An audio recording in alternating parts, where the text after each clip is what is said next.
Okay, I'm just waiting for the stream to come up here on LinkedIn. Sorry, IG. I think we are live. We are pre-live. Click to join.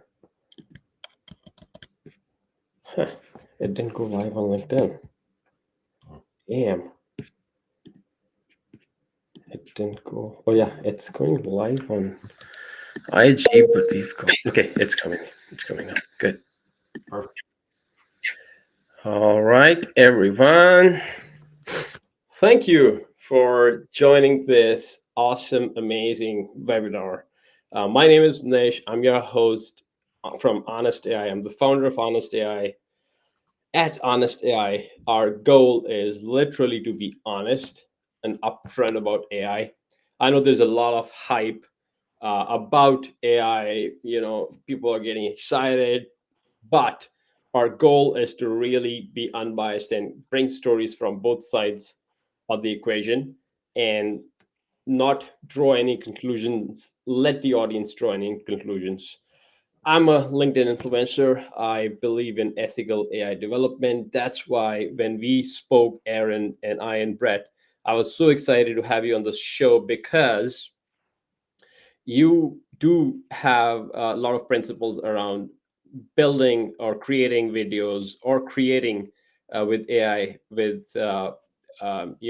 honesty in it. So it's amazing to have you here today. What we are going to do for our audience is discuss how the team at Neo Pangea brought Titanic to life. Titanic being one of our favorite movies, no matter where we come from, where we belong. Uh, so I'm so excited. So without further ado, I'm going to pass it on to Aaron Boucher and Aaron Randall to introduce themselves. Absolutely. Thank you, Nish.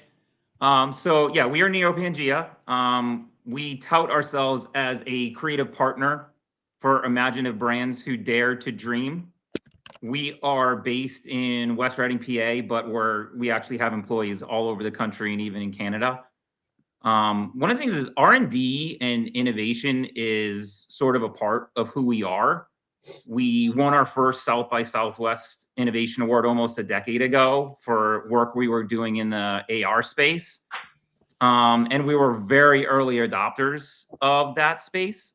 So naturally, when AI came into play here, we just had natural curiosity to explore it as a tool, which led to this project that Aaron Randall is going to kind of walk you through.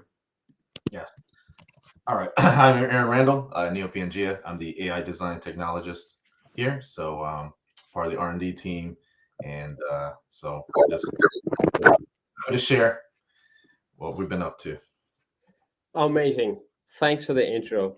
So Aaron, actually today morning, Aaron Randall, uh, today morning, I was on your website and I saw you have a little section about AI where you've showcased the previous projects and you also have this Titanic project.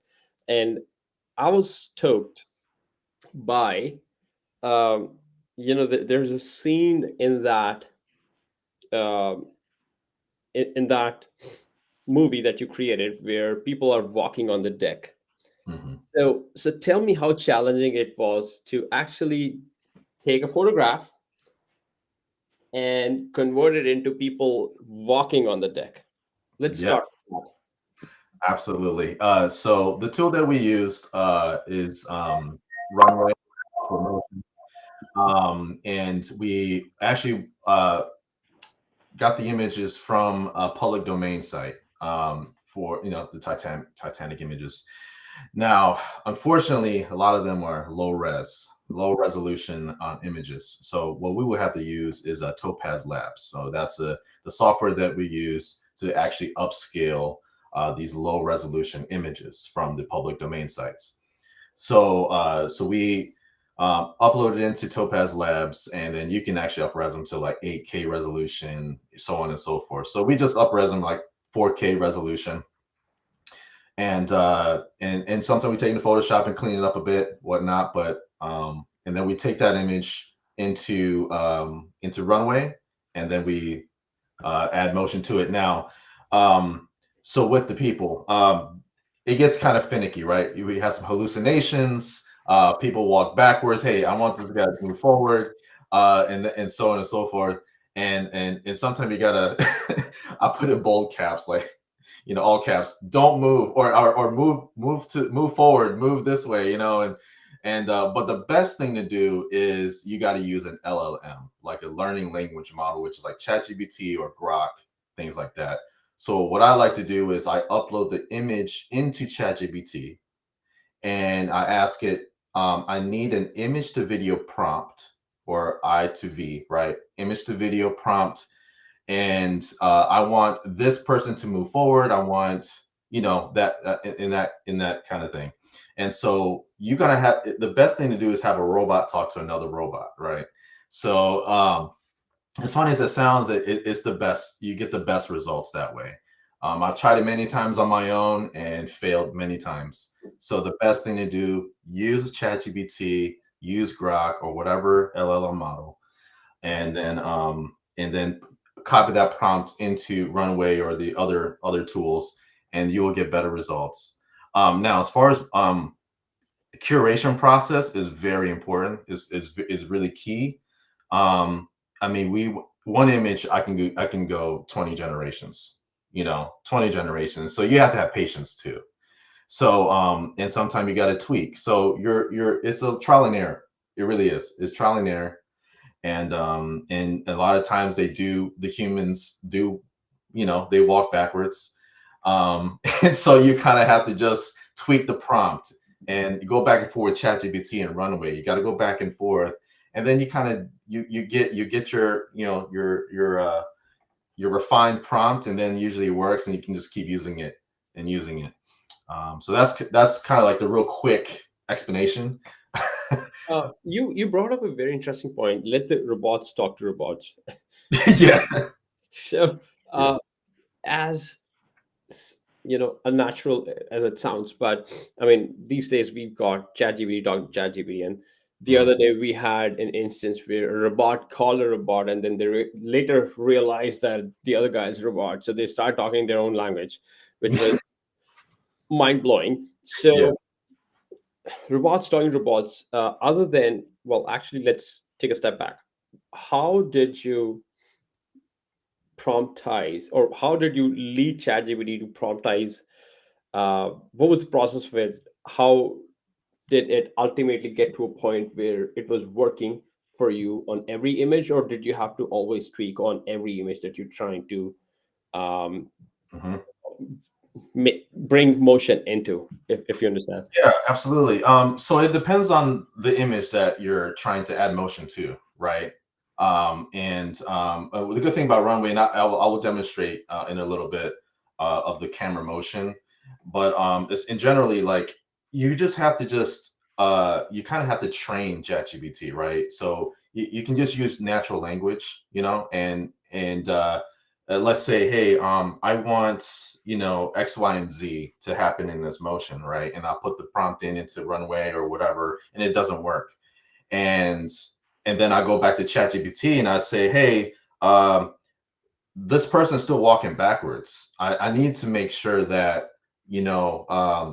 that this person is moving in a specific direction, right? So then it'll say, okay, and uh, it'll just give you a better prompt, right? Aaron, I mean, one of the things that I know we've talked about too is assigning roles, right? Like Yeah. it's really important that when you're doing your prompts that the AI understands what its role is, right? So in this case, you want it to assimilate a camera, or you want it to help bring something to life. Like it needs to know what its task is and what its role is in order to be successful That's at correct. what you're trying to ask it to perform. So that's where a lot of the trial and error comes in. Is people think it's just type result magic, but prompt generation is really an art form, that takes a lot of trial and error.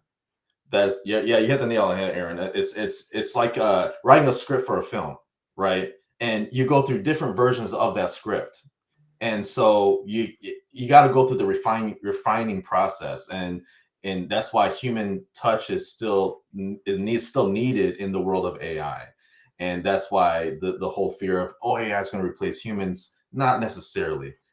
It still needs humans, right, to direct it and help and train. Yeah, so it's a lot of back and forth, and you got to direct it, and hopefully that answer your question. But it's back and forth, and then I do it a few times, and then I get the prompt that I want, and then I put it in, and then it usually works for a few times of the editing. So it was literally image by image, and what the goal is to do with that image, and you had to one by one change, trial and test and change. So it must have been really time consuming. How long did it take for you to create this Titanic video? Surprisingly, it only took a few days, because we had about 10 images to kind of add motion to. I think just about 10 images, and then the upscaling process. So it's the research that took the most time, believe it or not, is to get all the assets, and then the upscaling process, and then the prompting, right, adding the image into ChatGPT, and then creating a prompt and putting it into Runway. Now the generation actually is the quickest process of this whole thing. So it can only take, like, wait, 5 seconds. We're using turbo mode in Runway, and so it takes 5 seconds to generate the motion of the image. Once you So have the correct prompt and you right. Yeah, absolutely. So right. yeah, so it's great. I mean, it's really efficient. It really is. The process is really efficient. And the curation process can take a little bit of time too. Depending on how I'm OCD with the motion, so I'm very picky. So sometimes that's on me if it's taking longer. So I'm very picky what video we're using, to help represent that specific uh, project, or the task at hand. So, Right. Why did you choose Runway over Midjourney? well, so Midjourney is that's like an image generation tool. I'm not sure if they have any video capabilities yet. The other tool I was looking into is Kling, Yeah. or Halua. I think that's how you say it. So there's always new tools popping up, but we use Runway because the camera tools, it's so easy to use, and it's just really it's like a film director, right? And so you kind of have to look at the lens of a film director. So you kind of have to understand close-up shot, medium shot, establishing shot, in pan, and zoom, and all that stuff. So you got to have to learn the language of that, of camera, using cameras. So you kind You of have to have an understanding of that too. it's a very important point because a lot of the people, which is a great thing with AI now, able to create and generate videos. Anybody can, try their hands, create an amazing video, which was earlier just a few film studios could do that. Now, what advice would you give to people like me or who've never been into direction or art direction? What advice would you give them how to approach the camera angles and directions and shots while creating such videos on AI so that they make an impactful video? I Yeah. think you have to play. That's the thing. That's the key thing is the more you play with it, like Aaron Randall and anyone on our team that's using these tools, it's not like the first time they opened them up, they got magic right out of the box, right? Like it's like anything. You have to learn what its limitations are, what its capabilities are, and that changes rapidly too. So it's constantly reevaluating new tools and just continuing to play because I think people get concerned like, what if I pick the wrong tool? Well, the principles that you're learning using Runway, if it goes away, apply to the next tool that comes out. So it really doesn't matter. Just pick something and go. And what you're learning will be able to be translated into those other tools as well. And then just if you've watched films, you kind of will start to see like, oh, that doesn't feel right, or this does. So So there has to be some sort of what do you say, passion for directions and you know. There has to be curiosity and Yeah. a desire to fail. You know Right. what I mean? Like you have to be willing to want to like play around and not be so frustrated with the terrible results you get initially to give up on it. You know, Yeah. to know that the more you experiment and explore that curiosity, the more success you're going to have. Right. Yeah. Obviously. Thanks. And then you'd also, Aaron Randall, you'd mentioned in a write up that you use camera motion tool. What was that about? Yeah, sure. So I mean, I'm more than happy to share if you guys are Go ready. ahead. Go ahead. Show us how you created Titanic. This is the most important part, interesting Yeah, part. sure, no problem. All right, so let me see here. Let me share my screen. All right, can you guys see my screen? It's coming up. I can't show Okay, on stream. Yes, we see that. perfect. Yes. All right, perfect. So, so this is, as you can see, I mean, there's several generations on the right side. So this is Runway, guys. If you haven't got it looked into Runway yet, really, really amazing tool. And so we went through, several generations on certain ones, be like 8 to 10, generations. So just an example. So this is an image that we use and it's already upscaled from Topaz Labs. And so unfortunately, Runway only gives you like 16 by 9 or 9 by 16, right? And hopefully that'll change soon. Because there's other tools like they'll do different aspect ratios. So I'll go here and you crop it within Runway. Right. And so now the good thing about adding motion is that you really don't have to use prompt, right? In this case, right?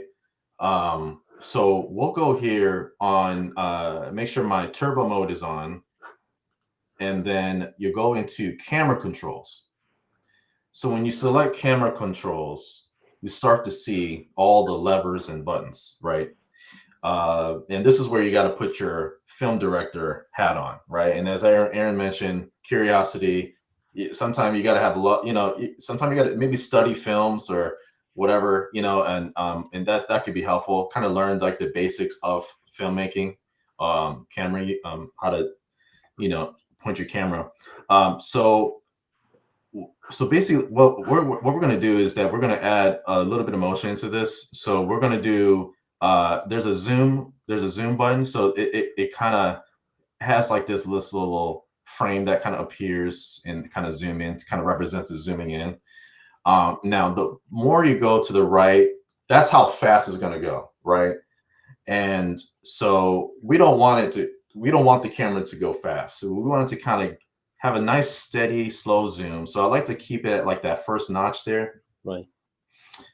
And then I kind of want pan to the right. So what I've noticed that it kind of goes by like uh where the camera is going. So point A to point B to point C, right? So you kind of gotta have to go in that order. And that's for me, that's how it kind of worked out for us. So I'll go zoom and then I want to like pan right because we're gonna go up to the steps, right? So Amazing. um so let's say here, let's experiment. So let's okay. No, actually, no, I'm gonna do the opposite. I'm gonna do pan right because that's the direction where I want the camera to point. So you kind of see like this Amazing. that appears, right? So you kind of want to pan right a little bit. And then I want it to kind of zoom in.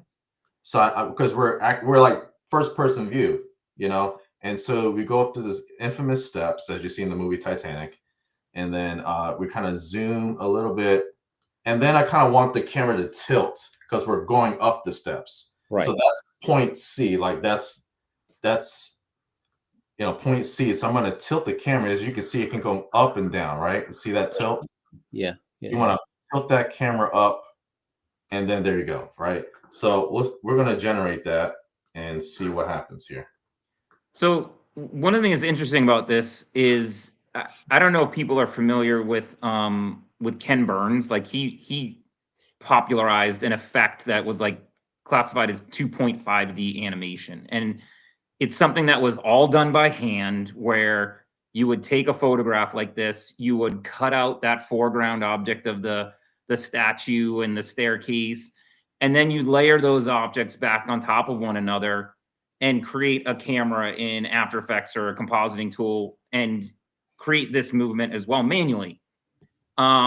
Very, very tedious process Right. that, takes a lot of time. We did a project to recreate a lot of the stuff for the Great Race of 1908 using archival footage that used that particular approach. And this to me is it's taking that and like putting it in warp speed, right? You're able to get way more realistic results. Yeah. And it's just allowing us to create something that feels a lot better, much quicker, Right. Right. Absolutely. So, Aaron Boshier, are you saying that the AIs are the tools that they're available? Are they the motion that they're bringing? Is it all 2.5D? Or No, I mean you're getting definitely a more 3D feel here, but the way I compare AI to like doing this process manually is think about recording an album. Mhm. You record the guitars, you record the drums, you record the vocals, you record all those separately, and then you add it together. And that's how we used to manually do things, whereas AI is like a live concert. Right. It's like go, and you're gonna have these things where in a live concert you're like, oh, you know what, that song didn't hit as hard as we wanted to, but then you go, all right, well, we're gonna replay that, we're gonna try that again the next night. You can do the process manually, it's gonna take a lot longer, Right. but it's one of those things where you're getting the same kind of result in doing it through AI that you would get in that old 2.5D style, but it actually it's less limiting. You have way more control in terms of like being able to move around things. Right. Whereas in that 2.5D, that can fall apart really quickly. So Yeah. that's one of the things that I see this sort of replacing, because that approach has been very, very popular for For a long time. decades. Right. Yeah. Yes, you're right. Absolutely. Aaron, So, see the results. so we got yeah, so we got a generation done, and so let's see what happens. Right. It's all making sense. You're moving towards the right. Now you'll move up. You see that? Yeah. So you got to put your director's hat on. So now you say, hey, it's going too slow. Let me speed up that zoom and maybe go up faster. Let's tilt this up. And like Aaron said, like you got to experiment. You can't be afraid to fail. And because you can get over analysis brings paralysis. I think I think I'm messing up that phrase, but that's pretty much what happens. So you kind of gotta get curious and dive in. So let me generate that, and usually it takes like maybe a few seconds. But like, I do this on the weekends too. Like my wife drives my wife nuts, and she's like, "You doing that again?" I'm like, "Yeah." You go down this. You're in trouble. You're in Yeah, I trouble. get in trouble. Yeah, it's like my pet project. It's my pet. I just have fun. Right. But it's important, and then and I suggest there's a lot of YouTube channels that you can watch, and YouTube University. Right. There's so many channels you can subscribe Tutorials. to, and Yes. to learn Right. these tools. Especially like if you want to learn Runway, subscribe to Runway. If you want to learn Kling or all these things, they all have their Right. YouTube channel, and they give you all the tips and tricks. And there's other people that's actually like really good at it, and follow those people and just get curious and just and learn. Right. And don't be afraid of one of them going away. Again, that's the thing, is Yeah. like what you're learning about in this one in terms of camera control, like it's no different than what you learn about camera control in After Effects or in a studio, or in a 3D program. Right. It's the principles are the principles. You can apply it to any application. This Right. is fantastic. Aaron, can you also flip the camera angle? Yeah, So you want you to can try see that? here where it falls apart, right? See right there as it goes past the statue? Yeah, it kind of like It's melts. separating the Yeah. flame from the arm there as it goes up the stairs. How do you fix that then? You just You play just you're just not going to use it. you just, you, you just Yeah, or I mean, there may be an opportunity here where you go, you know what, I got to turn the camera up that first staircase so that it It doesn't come doesn't. so close to the camera. Right. yeah, You know, like because what's happening right now is the camera is almost going through it. Whereas right.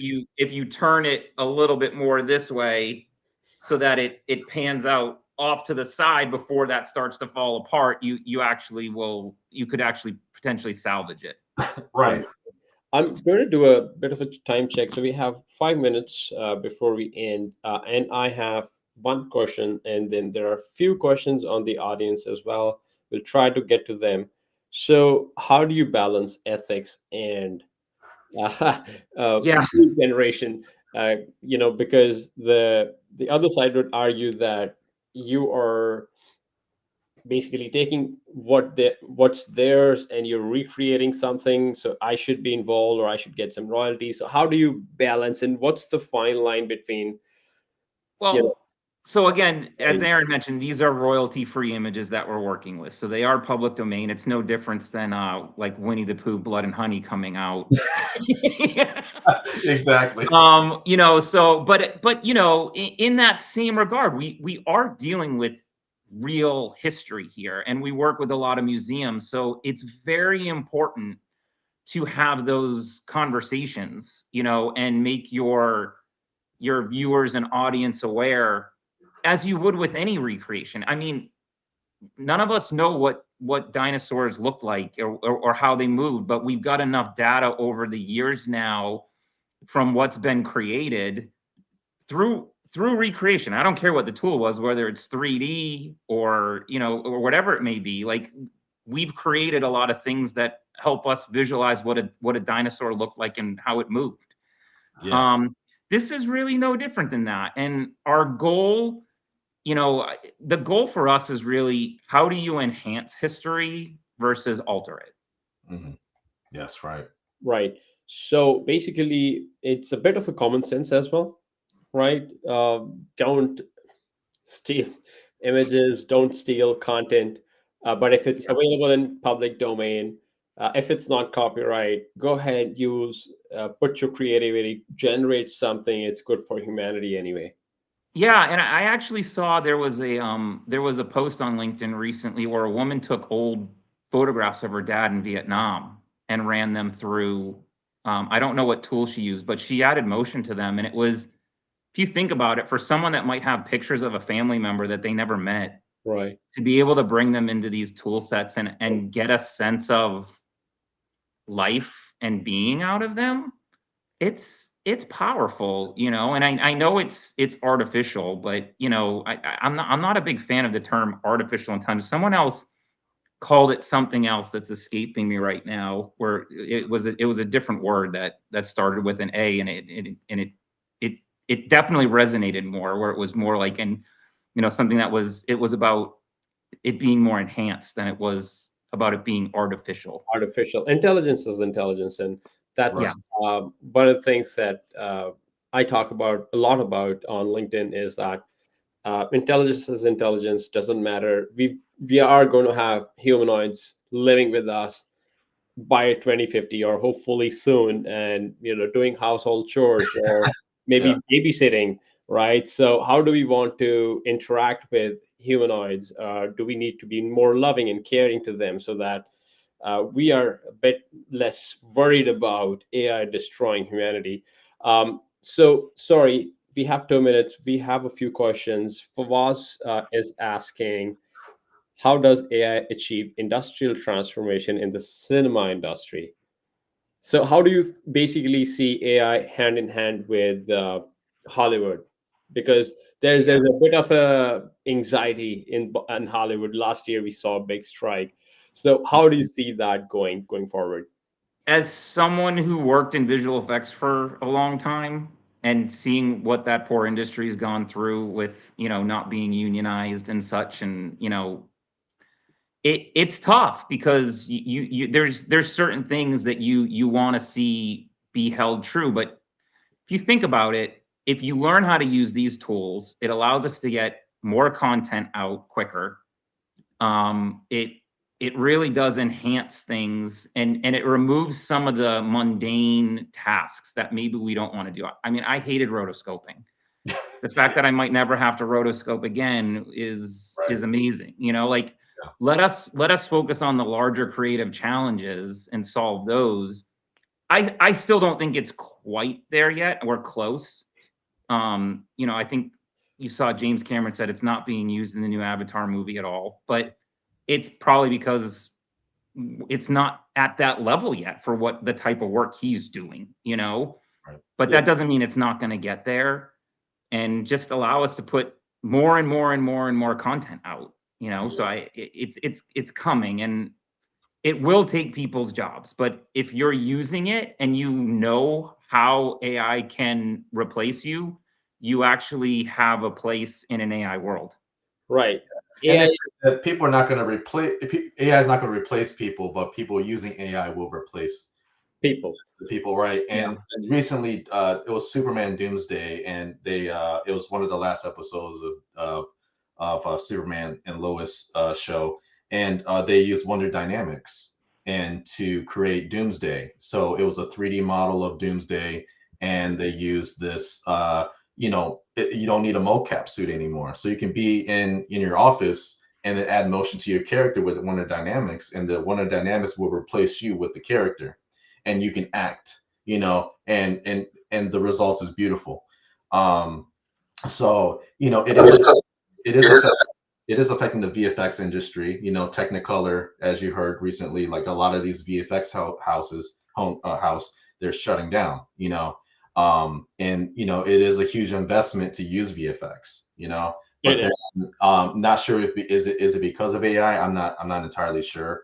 I know that the budget for these is really big, but AI can help. So now the future is small VFX studios can help Hollywood to make these VFX, for their films, and they could just be 10, 20 people deep, instead of Yeah. hundreds, and Well, it and cost savings.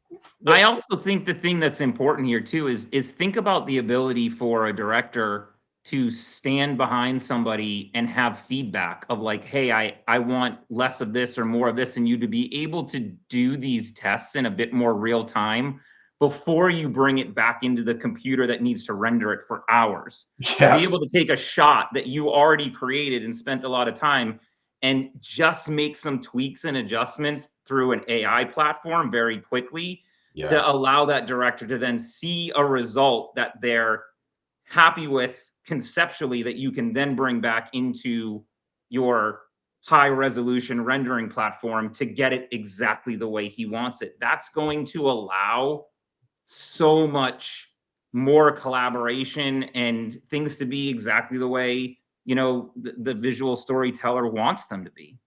I think the best quote that I heard today, and courtesy Aaron Randall, is that AI is not going to replace humans. Humans with AI skills are going to replace humans. So, ethically speaking, AI is coming. Let's upskill ourselves, be it any industry, VFX, film studios, or digital agencies, or the tech agency that I run. We build AI solutions for our clients, and we've adopted AI in our processes so we can code faster, right? And so basically it's us who are going to replace traditional, so it's better to upskill ourselves and just be ready for the future.